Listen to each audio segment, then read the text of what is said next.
Hello and welcome back to the On the Slab Horror Show, the show that we bring to you each and every Friday night. Ted, why Friday night? Because Friday night is horror night. Now, don't adjust your shits. This is not retrotainment.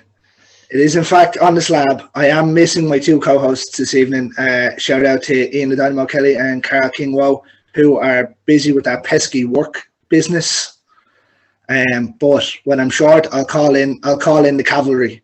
We'll call in Tombstone Ted and get him back in. Always a pleasure to be back on, lads. I love a bit of horror films. Who doesn't love horror films? And if you don't love horror films, you're probably not in the right place. As you can see, we have a guest tonight. This guest, I reached out to him on Instagram after I watched a new movie called Children of Sin. Ladies and gentlemen, this is the director, writer, actor, Christopher Moore. How are you, sir? Hi, everybody. It's really good to be here. How are you? Thanks for coming on. Sure, yeah. I'm thrilled. Yeah, it was great. I actually didn't expect an answer back when I put up the thing on Instagram. As you can see behind Ted there, the movie that I watched was actually called Children of Sin, which was released this year. I believe it's on Amazon Prime in the States. Yes, it's US and UK only at the moment. I don't know why they just I guess they were like, Canada can just go fend for themselves, and all Australia, who cares about them? I don't know why. And the rest of Europe. Yeah, I think it's ridiculous. I'm like, can everybody just get it at once, please? I don't get it. Well, it would make more sense, but let's be fair. We used to have to wait 6-8 months for new releases to come out over here, so waiting a little while isn't that bad. Just before we get into the show tonight, as usual, this show is brought to you by Fright Rags, the single best horror merch company on the planet. As you can see, I have my Trick or Treat top here.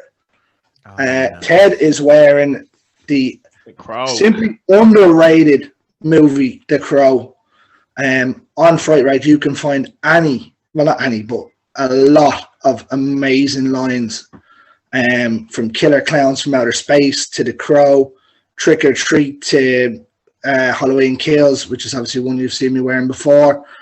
And the quality is just fantastic. Ben and the team over there are just a dream to work with. And we do have a special promo for you. If you go to your checkout and put in OTS Horror 10, you'll get a 10% discount on your order. So that's www.fright-rags.com and then OTS Horror 10 at the end.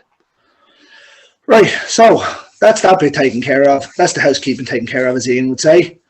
Now we'll jump into the show with Chris here. How are you? And, well, let's just jump straight in. What a movie Children of Sin came out to be. Oh. I put it on as just something to watch. And sometimes I do like the old religion bashing movies at times, or the cult movies. Yeah. They're good fun to watch. This I was very surprised by though. I tend to throw on movies from pictures and I was like, this could be okay. I was very surprised about how good it was. Like myself and Ted and one of the lads from our other show have a list that we keep from all the new movies that we watched in 2022, and then we rank them in order. So I have yours, Children of Sin, at 6 out of 15 that I've watched this year. Well, dang. Yeah. That is very flattering. Thank you. And it helps that like 4 of them are horror movies as well, but it gives it a bit more. It gives it a bit more credibility that it's up there. Yeah. You're also knocked back slightly by Johnny Knoxville and the boys because of nostalgia reasons, I would imagine. Yeah. Which, who's going to blame us for that? It might not be horror, but nobody wants to be put in a situation those boys put themselves in either. So absolutely not. No thanks. One thing I found really interesting about this is there's a lot of films similar to this where they go with the religion and the pray the gay away and like if a girl gets pregnant or has premarital sex, they get sent off to these camps. But they always tend to set them back in the the early 70s and 80s and stuff when this was a really common thing. You've obviously gone very different with that and continued it as a kind of in the 2020s, like this generation, because you hear references like there's Katy Perry references and stuff in it as well. So you've kept it quite up to date, which makes it a little bit more creepy, I felt, because you kind of think of this as being stuff of the past, and it's now you're kind of like, oh, maybe it does still happen. I think it does. I mean, there are still places everywhere where this is still going on. It's just that they have to be a little bit more sneaky now in how they word it, so they won't be like, this is a pray away the gay camp. They'll be like, it's just a retreat for, you know, troubled youths, and you're like, well, what do you do there, you know? And they're very secretive. They're usually in these secluded places, these towns that don't really have much going on, so no one's really going to bat an eyelash because it's just, you know, business as usual. And I think Canada just outlawed it completely. They outlawed conversion therapy, but in the States it's still going on constantly, and it's horrifying. The fact that it's still going on in 2022 is a joke. Yeah, it's ridiculous. I don't get it. It's craziness. But like I was very surprised. Like I'd read the outline to this, and it says that obviously the female character is pregnant, and her brother is gay, and they're sent to this camp. And I was like, okay. I was like, how are they going to work this? But obviously, as we said, the pray the gay away kind of thing was pretty. But like the twists and turns that were brought into this movie as well were so good, especially coming towards the end. Like I'm not going to give anything away for people that haven't seen it, but like there's a lot of stuff you didn't expect to happen. And of course, yourself is in it as well. Oh yeah. That was not intended to be a thing. I had written the part of the televangelist for myself because I thought that's going to be an easy part because I can shoot that before the film, after the film. No one has to be there. I'm not like wasting everybody's time, you know. And then we couldn't find someone to play Hank because Hank was supposed to be Mary Esther's husband, and he was going to be like in his 50s or 60s. And we offered the part to a few guys, and there was a certain scene that they got to in the script. I know that scene is. Yeah, I think I know which one. Yeah, it's about midway through, and and they were like, I don't think I can do this. And I was like, but it's going to be shot tastefully. And they were like, no, this is the concept is. Ugh.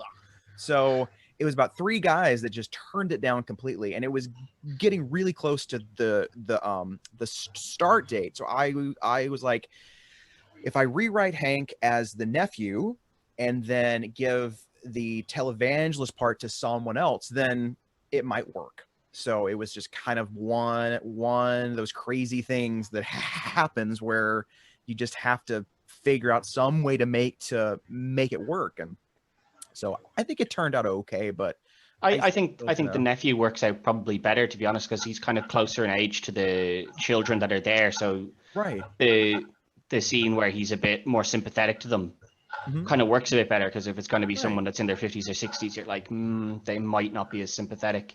But if it's someone that's kind of just 5 or 10 years older than them, who's kind of been forced into it as well, it kind of makes more sense that they'd be like, no, I'm a bit more sympathetic to you younger people, because I don't think this is right either. Right. I found it a bit more creepy that it was the nephew as well. Like, it shows the power that she has over people to convert them into believing that this obviously works. It's also like, it's creepier to me because they're related. So a lot of this has like an almost weirdly kind of incestuous vibe. Like, why is she making him do this stuff in front of her? Like, it's very creepy. And so like, it just makes me uncomfortable. And I'm like, I think I like that more. Yeah, there was another scene later on where there's an uncomfortable sort of, not blood relative, but also, brother and sister's part where you're like, I can see why both of them are like, no, we're not cool with this bit. Where's it gonna go? Yeah, it gets. And I think in the original draft of the script, it was a little bit more extreme. I think there was actually something where like, where Mary Esther was trying to make Jackson like do something with his sister. I can't remember, but it was darker, and I was like, that's too far. I just thought that was a bit much. So Yeah. I think it worked having Jackson do it with like her trying to force Jackson and Chris, because obviously right. Jackson's gay and she's lesbian, so it Mhm. works that she would try and convert both of them, because Exactly. that's what they're trying to do. Mhm. Yeah. But like I found, as you says there, it got to that scene where no one wanted to do it, like Yeah. that. Yeah, just no. I can fully understand. But, I paused it and texted Greg, and I was like, Jesus Christ. Just after the line was said, I was like, Jesus Christ, no wonder. yeah, like as you said, that's when you said there about the incestual kind of thing to it, where she says that, and I'm like, oh Jesus, no. Oh yeah. No. That was a scene. To see that in a packed house was fascinating, because everyone just goes, "Oh no, oh God!" Every no. And it was just, oh. every lad in the place cringes, and the hand goes down. You're like, no. They're like, please no. Oh, it Um, was hilarious to watch that and just have everyone freak out. It was great. Oh my God. Yeah, I'll tell you what, yourself, Meredith, and Joanne Robinson were absolutely fantastic. Obviously, the three main characters. I know Jackson's in it quite a bit as well. Thank you. But like, I know his is kind of more off to the side. It's more so based around the three views. But I thought the performance were fabulous, and I think it's a credit to be able to direct and act in the movie. I just can't fathom how difficult that could be. I mean, thank God it's a fairly small part. I mean, he does carry some of the emotional weight of the film, but really, I think I shot for 3 days. And I think all together, I think it was like maybe a 20-day shoot at the most, I think. That's good. So it really wasn't that long. Thank God. Because then that would have really been tough. I've never played like a big lead part and directed at the same time, which is something I'm interested in, but I kind of scares me a bit. So I'm like, I don't know if I want to go that far, but I'd say it's extremely difficult. Even the scenes that you were in, I know they weren't overly long, but for you to try and say, well, I want it shot this way whilst you're in it. Yeah. Yeah. Oh, and then you have to look at everyone else's performances too and say, okay, what can I do to make their performances better here? And so you're kind of in the scene as the character, but you're also in the scene as the director. So it's like you're trying to be the character, but you're watching everybody else like, oh, I'm going to need to tell them to not do that weird thing with their mouth on the next take, and you're in two places at one time. So it's very strange. It's just a very strange place to be. Yeah, and then you like, it's just I wouldn't even question how hard it is to do, that kind of way. And obviously it's your movie. You've wrote it, you've directed it, you've acted in it. So there's a lot more on the line for you than anybody else. Yeah. As a director, right? You obviously have to be critical of the people's performance. Did you find yourself more critical of your own performance because it's your own, like this is your baby essentially, like you've written it and you're directing it, and then did you find yourself more critical of everything yourself did, or did you find it kind of equal across all the actors? I think it was pretty equal. I think the good part about directing yourself is that you can figure out what you're going to do before you get to the set. With a lot of the other actors, you don't really know what they're going to bring to the scene until they're on the set, and then you're like, okay, that did not work. Let's try to find a way to make this work. But with my stuff, I was just like, I know exactly how this needs to be played, and so I kind of I did the work about a week or two before the shoot. And so by the time I got there, it was just like, all right, let's just do this. And so I'm glad I did that. It really made me over prepare a bit more, which I think is a good thing. Yeah. So I think it worked out. I did. Now I will say, I think Meredith stole the show. Yeah, she's amazing. She's fantastic. She's so great. Oh, yeah. I love her. I think she's got star quality written all over to her. When I finished watching it, I texted Greg and I said, the main actress in this she's got like, if she wants to continue on with being Star what's power. known as like the final girl or the scream queen or whatever. If she wants to continue on with that, I think she's got star power written all over her. I agree completely. And I know you used her in Triggered as well, which I spoke to you off camera about. It's very enjoyable as well. I think this one. I think this one's better. I agree. I agree a lot. Triggered was what I like to call an experiment. It was like, how unlikable could I make a main character before the audience just completely tunes out? And for most people, it was about 20 minutes in. So like they're like, she's so terrible. She's a terrible person. But Meredith played it so brilliantly. And so when I came up with this one, I was like, she's got to be the lead. She has to be. Well, I'll tell you, Part. Ronnie played his part very well, because the second I see him on screen, I was like, this lad is a proper prick. And then when Meredith came down, like, and it was discovered she was pregnant, I like straight away I was like, that's gonna be his, isn't it? Like, he's gonna, yeah. Ugh, it's so icky. It's so gross. It's so gross. And the great part about Jeff, who played that part, was that he replaced an actor who broke his leg the day of, and so he had to like rush in, learn all of his lines in like an hour, and do this part, which is insane. He has that severe look about him as well, doesn't he? He's like, you look at him and you'd be like, yeah, you'd fuck you up for no reason. But no, he's the nicest guy too. He's so sweet. He's the nicest person, but he could just do that. I think he does this thing with his eyes that just freaks me out. They kind of bulge up a bit when he's angry. Yeah, it's creepy as hell. Ugh. It's a $1 million stare plus 2. Yeah, exactly. There was I found there was a lot of nice little like throwbacks from the start to like even in the middle and the end. Because obviously, without giving too much away, it opens with a missing child's poster, which I believe is then the child that's in the freezer. Yes. Yeah, and then when they return, it's they're the missing children as they return as well. Exactly. Yeah. There was a scene that was an alternate opening where we actually saw him get taken. But for some reason, it just didn't quite work. So I think it's better to just kind of have to guess that that's it. There was also the shaving blade that we see.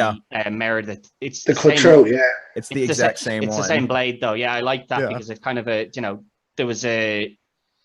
Like the two of them were kind of on the same path, whereas when they were young, they both kind of went down what was considered this dark, sinful road. And then one of them repented, but she still uses the blade on herself, whereas Meredith didn't feel she needed to repent and then doesn't end up using the blade. So I felt that worked very well because it showed the two people go different directions of it. Right. But it's not like highlighted massively. It's just if you're watching, you can kind of, that's stuff I kind of catch when I'm watching.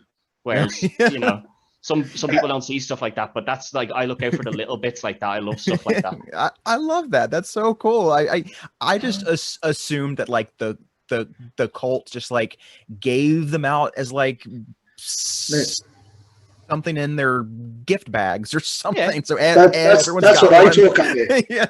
That's what I took of it when I seen the two of them were the same. I was like, obviously they're higher up or whatever, or if you give your kids to us, we'll give you this. Yeah, exactly. A grand little sterling silver blade. But maybe so I just read of them. Maybe I just read too much into it then. Maybe that wasn't the plan at all. I love it though. I love that. That's it. No, you can coin that and that was it. Yeah, it's brilliant. It's brilliant. Just start claiming it. Just say that's what it was the whole time now. That opening scene where she's in the bathroom though, and like you see her and she's running the tap and she's like she has it out and you're like, oh, that was proper tense. Oh, good. There's something like I don't really mind gore or things, but when I see suicide in movies like that, I'm like, oh. Yeah, I think it's the more like realistic ones, like when I see like when I'm watching a film and someone gets their head cut off or a big like massive bloody scene, I'm kind of like, yeah, like you're not going to see that often in real life. Right. And we've talked about this before, Greg, as well, but like when someone stands on a nail or like their fingers get caught in the door, that's the stuff that fucks you up. And it's the same thing, like you can see like unfortunately, it is still quite a big thing of people slitting their wrists and because of suicidal tendencies and stuff. So it is very real, Right. and Yeah. those are the things you that's why they're more creepy, and you're like, ugh, I don't want to see that. Whereas I agree. some big explosion, you're like, yeah, I've been around quite a while now. I've never seen a big explosion like that. I'm not too worried about it happening. Whereas Right. the other bits, I'm kind of like, yeah, I wouldn't want to walk around in the dark in case I stand on a fucking nail. Like, Oh, it's it's the worst. what I did like about it as well is obviously you see her and she's contemplating it and she has it there and you're like, isn't she gonna do it? Obviously, by reading the back that she's obviously not gonna do it, but it would have made a great start to the movie. It just ends there. Oh God! Thank you for watching. Yeah, we're done. But no, yeah, like where you see her and she has it at her wrist, and I'm like, oh no, at least slit it up. Yeah. Oh, like yeah. It's a. Ugh. Yeah, and then like she even looks scared when the ma comes in. Like she just jumps, and you're like, it was very well done, and like I mean, say that was tense. Thank you. I was concerned about that scene, because I was just like, is this gonna come across? Because I mean, there's no dialogue, and you're not really sure why she's doing this. So it's like, are they gonna be invested in this person that they've just met, and her first entrance is her wanting to kill herself, and you're like, why the hell would someone do this? And the rest of the film is trying to figure out why she would want to in the first place. I think that works though. Like even if you don't know at the start, you're like, oh, this is a bit weird. But then you see the pregnancy test, and you see the stepfather downstairs who's very religious and all that stuff. Right. Like you put it together very quickly, that you're like, right, it's obviously a religious thing. But I was still thinking that was going to be set in the kind of 70s or 80s when I was watching it. And then really? when I first started, I was like, oh, it's going to be set in the 70s or 80s because this was such a common thing back then. And then you start seeing the phones and the computers and stuff like that. And I was like, oh, right, it's not set in the 80s. So it's a more up-to-date version of this. And unfortunately, it is. I'm not saying it's to that extent, but like there is still this sort of thing out there, unfortunately. Absolutely. And hopefully it does go away eventually. But I hope so. No, I don't see it happening anytime soon. Maybe not. Yeah, unfortunately, maybe not soon. But I mean, we can only hope for the best.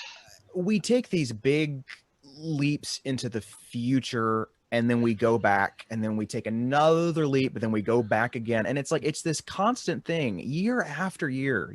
Two steps forward, 2 steps back.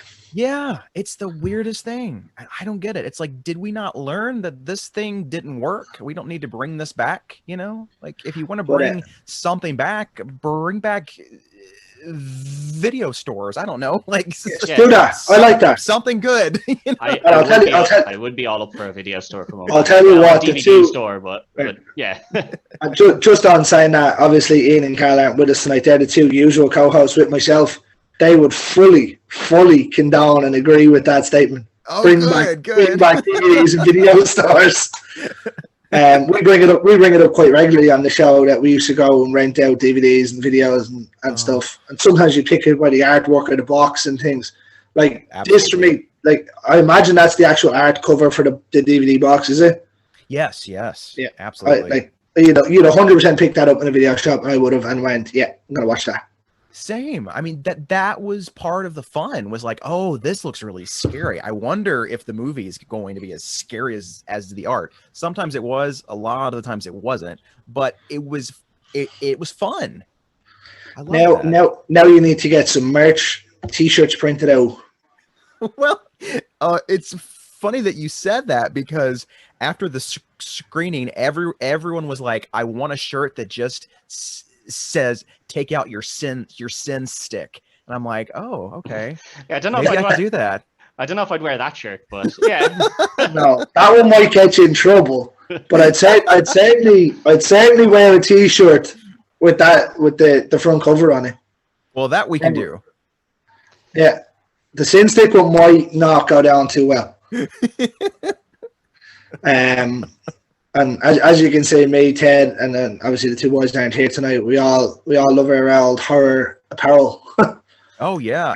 Now, if I knew it was a Fright Rags kind of a show, I would have worn one of my many shirts that I got from them because I love their stuff. Oh, they're so great. We picked up an agreement with Ben there a couple of weeks ago to advertise the store for him on the show. So, we went with that. But like I've been buying from Fright Rags for 10 years. Oh, they're so great. I love their like, stuff. Solid. The quality, like Ted isn't. I have a Nightmare on Elm Street one. It's actually Nightmare on Elm Street 2. It's the where Grady is standing there and Freddy's coming out of his chest. Oh, that's awesome. And I was like, yeah, that's near 10 years old and it still looks brand new. Like the color hasn't faded or anything. The quality is phenomenal. Oh, but that's like, fantastic. If I could get one of these T-shirts now, I'd be interested if you decide to go ahead and make them somewhere. I think I might. I made a small batch of them for the cast and crew, and I could be one of the crew. Well, why not? Why not? Collector's items. Did you face much backlash after the release of the film? Because obviously it is it focuses on religion in a negative aspect, which is still quite it's not as dicey a subject as it would have been 10, 15 years ago, but there's still a lot of people that would be very upset about, even though it's not their religion, but any religion being kind of painted in a bad light. So far, not really. It's been out for I think 2 weeks now, so there's still time. But so far, it's either been people really love the movie, they thought it had some good parts and some bad parts, or they thought it was a complete waste of time. But no one has said anything about the religious stuff. In fact, some people seem to want me to go further. So I'd like to see a prequel. I'd watch a prequel. I wouldn't mind that. I mean, Mary Esther, where'd she come from? How'd she get to be this way? I'd be fascinated by that. Well, you've left yourself open for a continuation as well with the two of them. It's true. Getting in the car at the end. Yeah, I mean, it could happen. Maybe. I wouldn't want one. I don't think. I think I like the way this has ended. I don't think I would like another one. But it's left open that if you decide you did want to, it is open. Well, it sort of came about that way because the original ending, I think, was just like them embracing, and then it was just like cut to black, and it was kind of a downer because, I mean, even if they survive, it's still kind of like, well, so much crap just went down that they're not going to be okay. And I thought, definitely not. Absolutely not, right? Yeah. So I thought, what if we gave them like a win? So they're going to go off and they're going to try to do what they can to stop this from continuing. And so I don't know. I don't know where they would end up, but I know there's a lot more of these places out there, and there could be other people who get involved and try to stop them. Maybe, I don't know, but it's not at the top of my list at the moment. But yeah, but it's there if you ever needed it, Yeah, it could happen. But I mean, I'd have to act really quickly because, I mean, they're going to age up, and then if they're like 35 and they're like, we're teenagers, they're going to be like, I don't think so. True, yeah. Yeah, well, I mean, Meredith looks quite young anyway.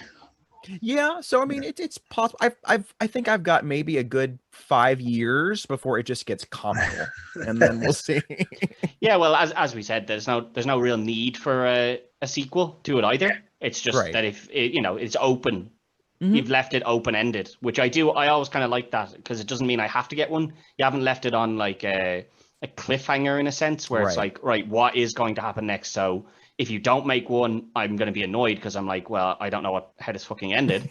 Right. But it's also not closed off completely where if you did decide to make another one, I wouldn't be like, that this story was finished. Why the fuck are they revisiting it? It's left in the perfect middle ground of it. Whereas if you do, you do. And if you don't, you don't. No issue either way. Like I found this movie very 80s slasher kind of way. I don't know whether you intended it to be that way.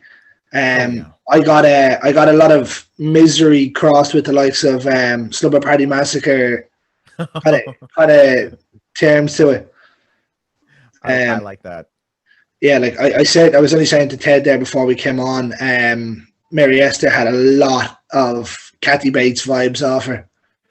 And you know, she actually played that part on stage. She played in Misery. And Annie. Wilkes, yeah. So Oh, she's got that pedigree, you know, and she's and once again one of the nicest people in the world. But when she turns it on, she's terrifying. She's really scary in the movie, but she's just a hoot in real life. I mean, somebody like even the chase scene towards the end was raw, and when they were rolling around on the ground. Oh, I was yeah. like, there's no way that's done legitimately. The two of them are literally rolling around. There's no way you can stunt cast that. No, that was choreographed in about 5 minutes, and I think there was originally something else to that scene. I think Emma was supposed to take a rock and like hit her on the head, and we forgot the rock prop, so we couldn't do that part. I was like, damn it! And then there was one part where I think she was going to swing the axe and chop off her finger, and that didn't work out either. So I was like, oh, damn it. Well, I guess they can just fight. I don't know. Yeah, I mean, like a lot of, like, you see horror movies where they do that, and it's all, you can tell it's all very scripted.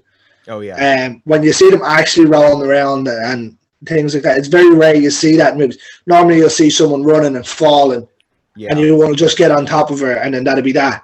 Mm-hmm. Where this is a proper legitimate tackle. Oh, yeah. They went all out. Yeah. All out, and we were losing the light, and I was like, we have to hurry, we have to get this because the light is coming down. It was horrifying, but it worked out so well though, because by the time the light came all the way down, you know, everyone was just drenched in blood and exhausted, and it just looked great. And I was like, well, the universe was all on our side. Yeah, I liked the half mask basically of on her face, the blood, yeah, like that. It's a half mask, like, so it's not, you know, because to me that makes sense, because, you know, if something bloody was coming down at you, you wouldn't just stay staring straight up, but you kind of would turn your face, so you actually would only ever get kind of most of, like, half of your side of your face, and the other half would kind of be clean. You wouldn't just sit there and just let this blood pour down onto you, you know. No. I would hope not. Oh, yeah. And then obviously yourself had a big part toward the ending as well. Oh yeah. I'd say it's very fun doing like them kind of scenes. Oh, it's so much fun. It's weird though, because you're like, how do you channel this? Because you've never been there. You've never been attacked with a knife or an axe or something. So you're trying to pull from some experience that you don't have, hopefully. And it's just like, what does being stabbed feel like? What does it feel like to lose your leg? You know, it's like, it's so weird. And then I remember in post-production, we would have to go back in and dub some sounds of like death and pain and stuff. And it was so funny because we were trying to get to that place and we were just like, like, it's just so stupid when you're doing this. You feel like an idiot. And we just couldn't stop laughing. That was the whole set. We were just laughing the entire time because it was so ridiculous. Sure, it has to be done though. I thought some of the death scenes in it were very, very good, and they weren't overacted or anything. Good. But like, yeah. So I think that's enough about the movie. I'll give you a couple of fire questions then, and we'll see. Like, what kind of movies would you have based your love on in terms of horror? Oh, the first big one would be Psycho. Oh, what a movie. Oh, so good. I saw that when I was 5 years old, I think. I thought I was bad watching Nightmare on Elm Street at 11 or 12. Oh, no. Well, I was a scaredy cat. I was scared of everything. And my family took a trip to Universal Studios in Florida, and they used to have this Alfred Hitchcock, I guess it was like an exhibit thing where they showed you how he created all of his films, and they showed you how they did the shower scene from Psycho, and they played the scene, and I was terrified. I was like, oh my God, what is this? But then they showed you how they did it, and I was like, this is fascinating. Like, I want to do this. Whatever this is, I want to do this, because how do you get that scene from this stuff here, which just looked completely ridiculous? And that was the first one. So I got back home and my grandmother had it on tape, and she said, "Oh, well, let's watch the whole movie." I don't know why she thought that was a good idea. Good idea, you Jesus. But she did, and I loved it. I wasn't even scared. I was a little on edge, but not terrified. Is that where the shower scene killing this comes from? Because you can see that he kind of reaches for the shower scene, but he also doesn't pull it down. Is that where this came from? Oh, of course. Anytime you have a shower in a horror film, I mean, it's got to be based on Psycho. And anyone who denies it is a liar. I mean, it's just such a great place for anything scary to happen, because you're at your most vulnerable, and it's just a great place for a horror scene. I mean, it's supposed to be somewhere you're safe. Mm-hmm. Yeah, you're supposed to be, and then it's so frightening, you know. So then I guess what else? Carrie was a big one. That was a huge influence. Brian De Palma. Oh yes, absolutely. He's probably one of the best directors to never win an Oscar, if not the best. Absolutely. I love his work. And I mean, really a lot of his work. Sisters, Blowout, Dress to Kill, Body Double. I loved them all when I was a kid, and still do. And there's some elements of all of those that kind of get worked into my own work. And I mean, Halloween, of course. I mean, that's just a huge movie, you know. JC is probably the best horror director ever. Oh God, the way he builds a mood, you know. Oh, so beautiful. It was well known that I was always a Wes Craven guy up until the last sort of 10 years or so. You really appreciate John Carpenter's work and the body of it that he does everything with. Absolutely. I mean, just the way he can compose a shot, you know, and no one shoots an empty street like John Carpenter. He can just make it look so scary. And you're like, it's just an empty street at night. What's so scary about this? But he makes it scary. I don't know how. It's so weird. The music, a little bit of Dry Ice running across there. Yeah, absolutely. It's wonderful. And of course, you mentioned Wes Craven, and A Nightmare on Elm Street was huge. That's my favorite horror movie. Oh, because it's perfect. It's a perfect movie. I mean, just great characters, great themes. I mean, the effects for the most part are still absolutely spectacular. I actually have A Nightmare on Elm Street. It's Freddy. Oh, that's awesome. And then I have the Jason one. Oh, I love it. And then Together at Last. Modern one. Wow, that is so awesome. Oh my God. Yeah. Like there's a few more to go with that, but I haven't got to get them yet. Ghostface better be one of them, Greg. I love it. He will be. He will be. I love a good Ghostface, but I guess Ghostface is always someone different, so it's not really like it's the same character. I guess the voice is the same, but it's it's always it's not the same character, but the idea behind it could be anyone. Is what makes it so good. Yeah, I love it. The fact that it was done in a way that, like, we brought it up on the Scream 5 episode, where it's literally you could walk into any clothes or costume shop and buy it. Right. So you could do it, and it's something so easy. It's not like you needed a chainsaw that could cost you £200 or £300 or whatever. Yeah. Or thing you walk into your kitchen and pick up a butcher knife and walk out. Yeah. Mm-hmm. Do you know what I mean?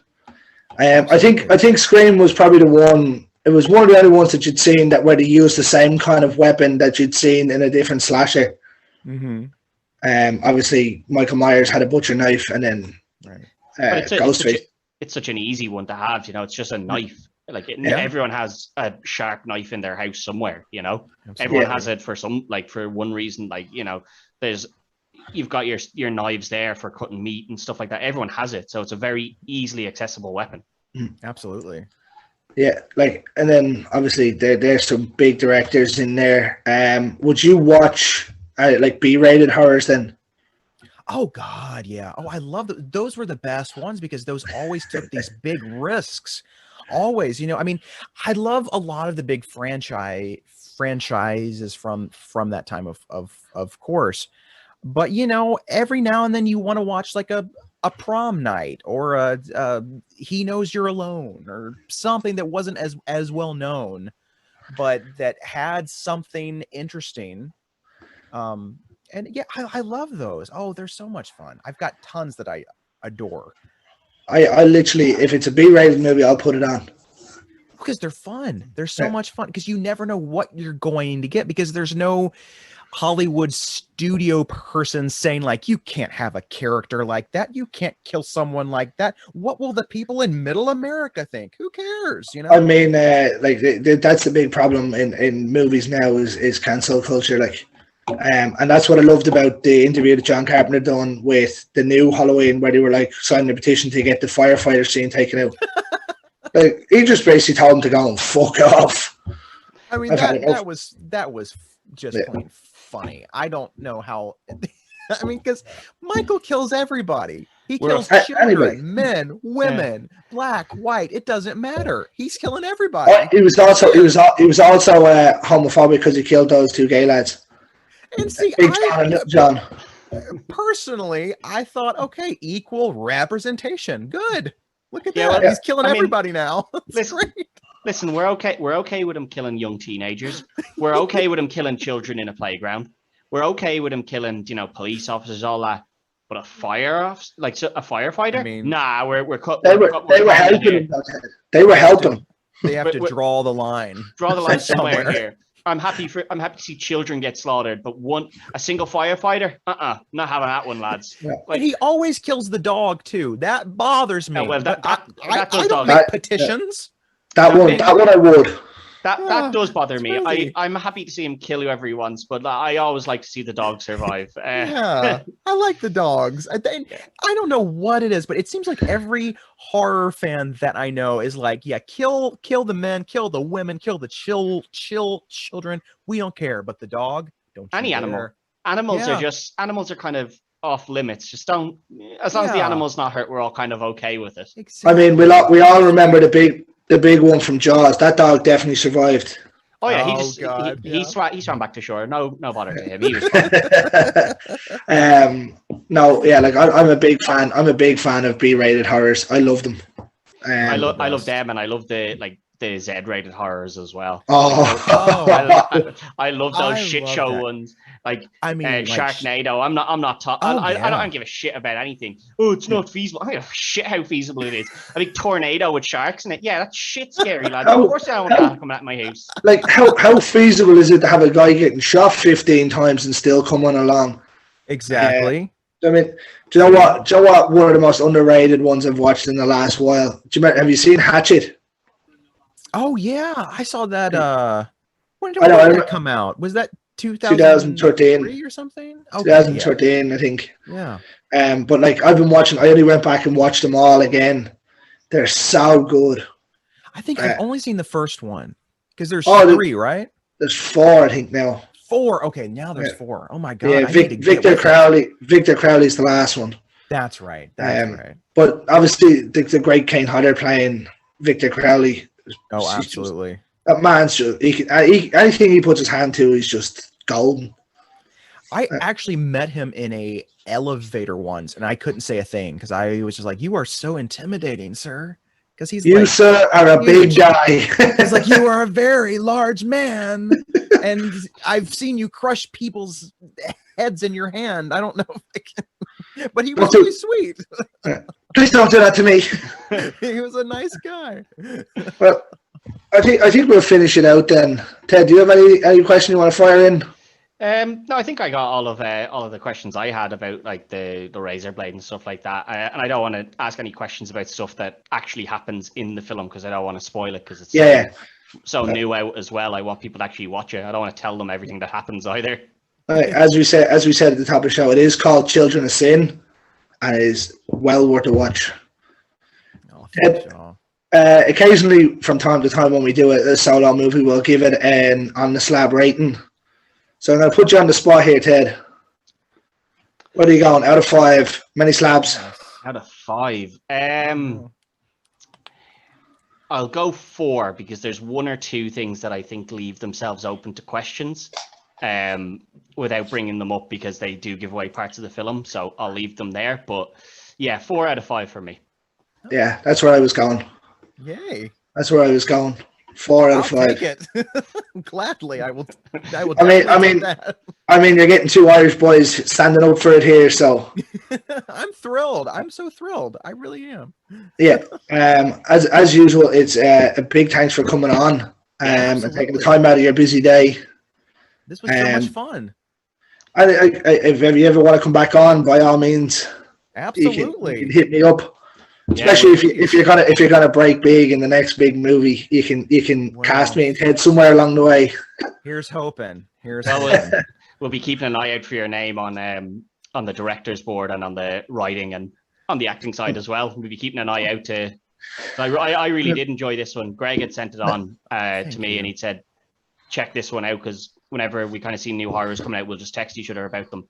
And Greg sent this one on, and he was like, "No, check this out. It's really, really good." I was like, okay, right, I better get onto this one. So, well, thanks, y'all. Yeah, and then have you got anything you'd like to plug? Any shows coming up or any movies coming out apart from this? Well, I'm taking a little bit of a break just to regroup after the past year because I think we started shooting this movie around this time last year, so it's been a full year to get it out. So I've got 3 or 4 ideas that are swirling in my head that might be good for the next one, but I'm not sure yet. But I think hopefully I can do something with Joanne and Meredith again for sure. And I think Joanne might play another character who's a little bit wacky. Maybe, I don't know. We'll see. She can't do that. She can't pull that off. Of course not. Of course not. I mean, it's like I know we said already. Triggered had Meredith in it, and this had it. So obviously, it's a combination that works. Oh yeah, it's just easy to get along with them, and that's what counts when you make a film because the hours are long. It's stressful, so you want people that are fun that'll make you laugh and just have a good time with. Yeah, and then, well, I'll just close it out then for there. There's no point in keeping you any longer to go over the same things.